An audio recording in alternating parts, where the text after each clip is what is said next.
ছটপট করছিল, কিন্তু শেষ পর্যন্ত তারা কাজটা করতে সক্ষম হয়। ক্রিস্টি ইথানকে একটা স্যালাইন দিয়ে দেয় যাতে সে দ্রুত সুস্থ হয়ে যেতে পারে।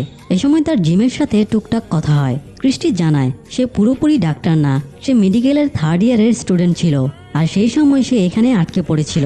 এখন সেই এখানে ডাক্তারের দায়িত্ব পালন করছে। জিম জানায় সে একজন ইঞ্জিনিয়ার। এদিকে সারা টবিকে খুন করে বাড়ি ফিরে গোছলে ঢোকে। সে নিজের কৃতকর্মে খুব অনুতপ্ত ছিল। সে নিজের ইচ্ছেতে এগুলো করে না। বাইরে থেকে তার ভাই নাথান ডাক দিলে সারা টাওয়েল জড়িয়ে কাঁদতে কাঁদতে বাইরে বেরিয়ে আসে এবং ভাইকে জড়িয়ে ধরে কাঁদতে শুরু করে। নাথান বাথরুমে উকি দিয়ে সারার রক্তমাখা পোশাক দেখে বুঝে যায় সারাকে দিয়ে অদৃশ্য শক্তিটা আবারও খুন করিয়েছে। নাথান বোনকে সাপোর্ট দিয়ে বলে সে সব সামলে নেবে। অন্যদিকে আরভি কারে ক্রিস্টি একটু ঘুমিয়ে পড়েছিল। একটা দুঃস্বপ্ন দেখে তার ঘুম ভেঙে যায়। তখন স্টিভেন্স জানায় চিন্তার কিছুই নেই, সকাল হয়ে গেছে, তাই তারা এখন সেফ। একটু পরে কেনি, ফাদার রুদ্র, তাবিথা এবং জুলি তাদের নিতে আসে। তারা গাড়িতে করে প্রথমে সবাইকে কলোনিতে নামিয়ে দেয়। তারপরে ফাদার রুদ্র, কেনি এবং ক্রিস্টি হাসপাতালে আসে। হাসপাতালের দরজা খোলা দেখেই কেনি একদম থ মেরে যায়। সে বুঝে যায় ভেতরে খারাপ কিছু ঘটেছে। আসলে সারা বাড়ি ফেরার সময়ে হাসপাতালের দরজা খুলে রেখে গিয়েছিল, ফলে পিশাচেরা ভেতরে ঢুকে সবার উপরে আক্রমণ করে সবাইকে মেরে ফেলেছে। আর এই হাসপাতালে শুধু টবিই না, বরং কেনির মানসিক ভারসাম্যহীন বাবাও ভর্তি ছিল। কেনি ভেতরে গিয়ে বাবার নিথর ছিন্নভিন্ন দেহটা মিথ্যা করে বলে কিছু না। আসলে ইথান তার সমবয়সী সাদা ড্রেস পরা একটা ছেলেকে দেখতে পায়, যেটা সে ছাড়া আর কেউই দেখতে পায় না। তাই সেই ব্যাপারটা গোপন করে রাখে। একটা থমথমে পরিবেশ নিয়ে সেদিনটা কেটে যায়। পরের দিন মাঝরাতে দীর্ঘক্ষণ অজ্ঞান থাকার পরে জেডের জ্ঞান ফেরে। জ্ঞান ফিরতেই নিজের হাত পা বাঁধা দেখে সে ছটফট করতে শুরু করে। তখন ডোনা গিয়ে তাকে শান্ত করে। এরপর সকালে জেডের কাছে সে পুরো ঘটনা এক্সপ্লেন করে। একদিনের জন্য স্মৃতি ভুলে থাকায় জেডের এসবের কিছুই বিশ্বাস হচ্ছিল না। সে বিরক্ত হয়ে বাইরে বেরিয়ে যায় এবং একজনের সাইকেল ধার নিয়ে শহরে ঘুরতে বের হয়। কিছুক্ষণ পরে সে ডাইনার রেস্তোরাঁটা দেখতে পেয়ে সেখানে খেতে ঢুকে পড়ে। এদিকে ফাদার রুদ্র, জিম এবং তাবিথাকে নিয়ে তাদের নতুন থাকার জায়গা দেখানোর জন্য বের হয়। পথের রাস্তার পাশে একটা বাক্সের মতো দেখতে পেয়ে তাবিথা জিজ্ঞেস করে এটা কি। ফাদার জানায় এটাকে তারা বক্স বলে। এখানকার সমস্ত নিয়ম এবং আইনই হলো নিজেদের প্রোটেক্ট করা, কিন্তু কেউ যদি সেই নিয়ম ভাঙে এবং তার জন্য কারোর প্রাণ চলে যায় তাহলে তার জন্য শাস্তির বিধান রয়েছে। আর সেই শাস্তি হলো তাকে 1 রাত রক্ষা কবচ পাথর ছাড়াই এই বক্সে কাটাতে হবে। যদিও এখন পর্যন্ত কাউকে এই পানিশমেন্ট দেওয়া হয়নি, তবে আজ রাতে ফ্রাঙ্ককে প্রথমবারের মতো এই পানিশমেন্ট দেওয়া হবে, কারণ ফ্রাঙ্কের অবহেলার জন্যই তার স্ত্রী এবং মেয়েকে পিশাচদের হাতে মরতে হয়েছে। যাই হোক, এরপরে ফাদার জিম এবং তাবিথাকে ফ্রাঙ্কের ফাঁকা বাড়িতে নিয়ে যায়। লরেন এবং মেগান মরে যাওয়ার পরে বাড়িটা এখনো ফাঁকাই রয়েছে। ফাদার জিমদের বাড়িটা থাকার জন্য দেয়, কিন্তু তাবিথা মেগানের রুমে রক্তের ছড়াছড়ি দেখে আতঙ্কে বেরিয়ে যায় আর বলে সে কিছুতেই এখানে থাকতে পারবে না।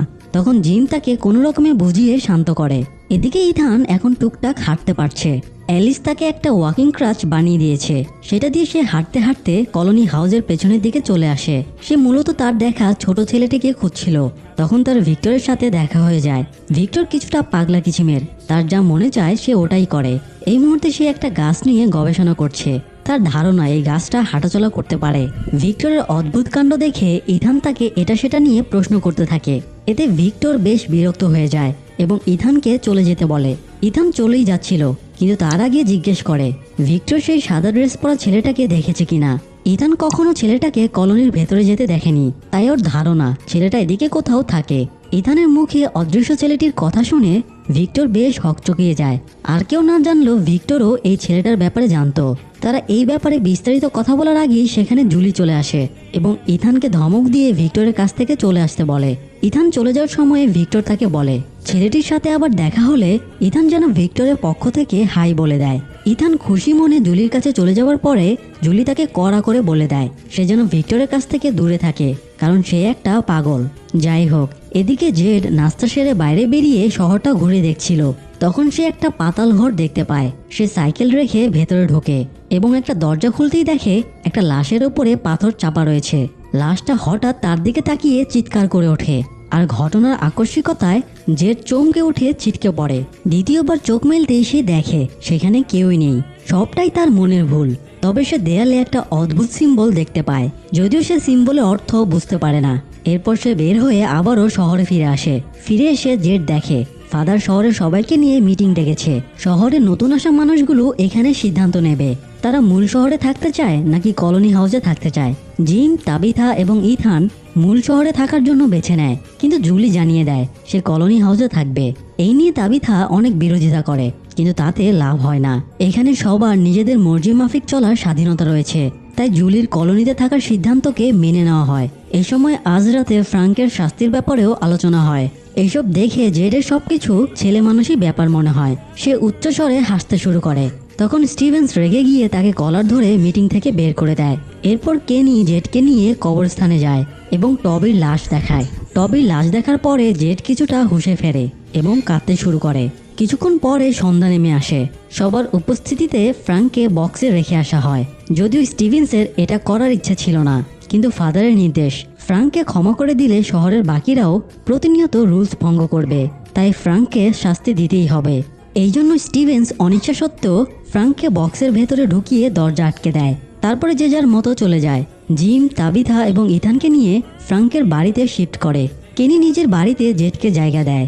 কলোনি হাউসে সবাই আনন্দের সাথে জুলিকে স্বাগত জানায়। একটু পরেই অন্ধকার নামে। পিশাচেরা ফ্রাঙ্কের বক্সটা ঘিরে ধরে এবং তার উপরে আক্রমণ করে তাকে ছিন্ন ভিন্ন করে দেয়। শহরের বুকে আরও একটা বিভীষিকাময় রাত কেটে যায়। সকালে স্টিভেন্স বক্স থেকে ফ্রাঙ্কের লাশটা বের করে একটা হ্যান্ড ট্রলিতে ঢেকে কবরস্থানে নিয়ে যায়। পথে তার সাথে জিম এবং ইথানের দেখা হয়। ইথান জিজ্ঞেস করে এর ভেতরে কি আছে। স্টিভেন্স তাকে মিথ্যা উত্তর দিয়ে লাশটা কবরস্থানে নিয়ে গিয়ে ফাদারকে সমর্পণ করে। আর জিম ইথানকে নিয়ে রেস্তোরাঁয় ঢুকে। সারা তাদেরকে স্বাগত জানায়। এই রেস্তোরাঁটা কেনির মা মিসেস লিউ চালায়, আর সারা তাকে কাজে হেল্প করে। তো যাই হোক, ইথানকে প্যানকেক খেতে দেওয়া হয়। ইথানকে খেতে বসিয়ে জিম ওয়াশরুমে যায়, আর তখনই ইথানের কাছে ভিক্টর আসে এবং ভিক্টর সেই অদৃশ্য ছেলেটির একটা ড্রয়িং ইথানকে দেখিয়ে জিজ্ঞেস করে। সে যে ছেলেটিকে দেখতে পায় সে ভিক্টরের কাছ থেকে ড্রয়িংটা কেড়ে নেয়। তারপরে ভিক্টরের কলার ধরে তাকে রেস্তোরাঁ থেকে বের করে দেয় এবং সাবধান করে দেয় সে যেন আর ইথানের আশেপাশে না আসে। এদিকে কেনি হাঁটাহাঁটি করছিল। তখন সে জেডকে পাতাল ঘরের উপরে বসে থাকতে দেখে জিজ্ঞেস করে সে এখানে কি করছে। জেড কেনিকে পাতাল ঘরের ভেতরে নিয়ে যায় এবং গতদিনে তার দেখা দৃশ্যটার কথা বর্ণনা করে। জেডের মনে হচ্ছে সেটা হ্যালুসিনেশন ছিল না, বরং এরও কোনো একটা ব্যাখ্যা রয়েছে। জেডের জোরাজোরির কারণে কেনি তাকে শেরিফের অফিসে নিয়ে যায়। তারপর জেডকে একটা ম্যাপ দেখায়। ম্যাপে বিভিন্ন এলাকার উপরে পিন বসিয়ে মার্ক করা আছে। কেনি বলে এখানে যারা এসেছে তারা ভিন্ন ভিন্ন লোকেশন থেকে ভিন্ন ভিন্ন উদ্দেশ্যে বের হয়েছিল, কিন্তু শেষ পর্যন্ত যে কোনোভাবে এই শহরে ঢুকে পড়ে। আর এখানে ঢোকার অনেকগুলো রাস্তা আছে, কিন্তু বের হবার রাস্তা নেই। জেডের কেনির কথা বিশ্বাস হয় না। সে চেঁচামেচি শুরু করে। এই সময় কেনির পাশে থাকা একটা রেডিও সামান্য সিগন্যাল দিয়ে থেমে যায়। জেড রেডিওটা তুলে নিয়ে শেরিফের অফিস থেকে বের হয়ে যায়। এদিকে জিমের বারণ সত্ত্বেও ভিক্টর আবারও ইথানের সাথে দেখা করে। সে ইথানকে বাড়ির পেছনের গেট দিয়ে বাইরে ডাকে। তারপর বলে তাদের ওই ছেলেটাকে খুঁজে বের করতে হবে। ছেলেটি হয়তো জঙ্গলের ভেতরে থাকে, তাই তাদের জঙ্গলে যেতে হবে। ইথান ভিক্টরের কথা মেনে নেয়। ভিক্টর ইথানের হাঁটার সুবিধার্থে ক্রাসটা ফেলে দিয়ে একটা লাঠি ধরিয়ে দেয়। এরপরে তারা জঙ্গলে ঢুকে পড়ে। কিছুক্ষণ হাঁটার পরে তারা সেই ছেলেটিকে হেঁটে যেতে দেখে, তাই তারাও দ্রুত ছেলেটির পিছু নেয়। কিছুটা যেতেই তারা একটা ফারোয়ে ট্রির সামনে এসে পড়ে। এই গাছের একটা অদ্ভুত ব্যাপার আছে। এই গাছের কোটরে একটা গর্ত বা গুহার মতো থাকে। যদি সেই গর্তে কিছু ফেলা যায় তাহলে সেটা অলৌকিকভাবে আকাশ থেকে পড়ে। ভিক্টর ইথানকে ব্যাপারটা দেখানোর জন্য একটা পাথরের চিহ্ন এঁকে গাছের কোটরে ফেলতেই পাথরটা আবারও আকাশ থেকে পড়ে। ইথান এটা দেখে খুবই অবাক হয়ে যায়। ভিক্টর বলে এই ব্যাপারটা মানুষের ক্ষেত্রেও ঘটে। এ সময় হঠাৎ কুকুরের ডাকের আওয়াজ পাওয়া যায়। এদিকে ইথানকে বাড়িতে না পেয়ে এবং বাড়ির পেছনে ক্রাসটা পড়ে থাকতে দেখে ইথানকে খুঁজতে জিম আর তাবিথা জঙ্গলে চলে এসেছে, আর তাদেরকে কয়েকটা